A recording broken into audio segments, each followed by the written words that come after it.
We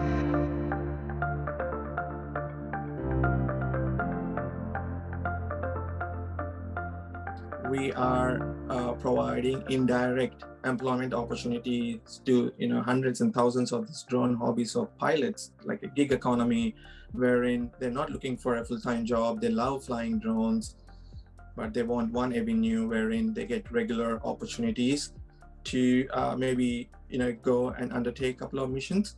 There are a couple of partnerships that we are yet to announce, quite game-changing. Please look out, follow Aerologics. We're going to announce soon.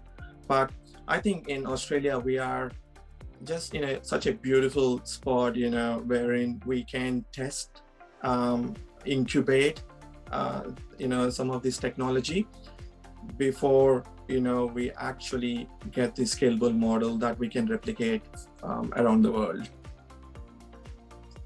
And yeah, that's pretty much it.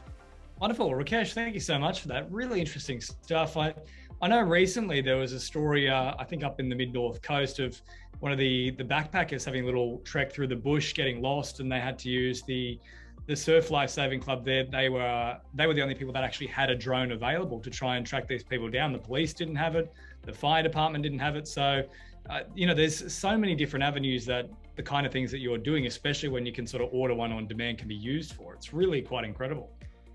Thank you. And myself and Tom, is not just about commercial model. We want to actually give back to the community. We are building this entire drone ecosystem, drone hobbies, pilots, who actually want to, give back to the community too. For example, in search and rescue missions, there are numerous instances where people getting lost, and helicopters, because of the dense population and all of that, it's expensive too, right? It's taxpayers' money.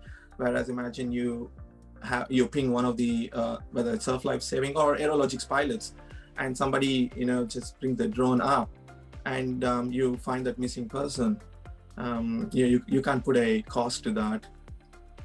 No, not at all. That is for sure. And I think that is actually a good little segue to one of the questions we've got here from Ray, who's asking, can you please tell us how drone operators can join your network and how they can get paid? Great. So, two ways. One is either you can go to one of the stores, whether it's Android or iOS, download our app, fairly self-explanatory, sign up, provide details such as your ARN, which is aviation reference number, which just takes like less than 2 minutes to sign up. Where in CASA, they want to know who you are as a person, so that if anything goes by, they can check with you. That being said, you have other licenses. Some of the drone pilots have REPL or REOC, more advanced. So that's one way. Or you can go on to our website. There's a login button, you sign up. And how do you get paid? Once we verify your licenses, whenever, the most important thing here is to know where you live. We don't want to know exactly right down to your home address. It could be just a suburb, so that it's actually easier, like this Uber concept, wherein a client has a demand, project, which is on-demand data. Let's say for example in Sydney, and let's say Bondi, and then we ping to the pilots surrounding or living in the Bondi area. Actually, the pilots can also, there's a 300-kilometer radius that they can choose to travel if they want to, or based on their preferences, you get pinged projects. You either accept. Once you accept, it's up to the client to allocate, because the client also look for other things such as your skills, the cost. And once the project is allocated, you go undertake the project, fly, capture the data using our platform. Then we check for the data just to do a bit of a QA so that the client is happy, and then you get paid. Another thing with us, or as an Aerologics pilot, is you get paid within 2 business days once the data has been approved, which usually is unheard of. You need to wait for sometimes 1 month, 2 months to get paid. Wow. So is that what we're typically seeing with the likes of Ola and Uber? Is it about a month turnaround from completion of the work to being paid?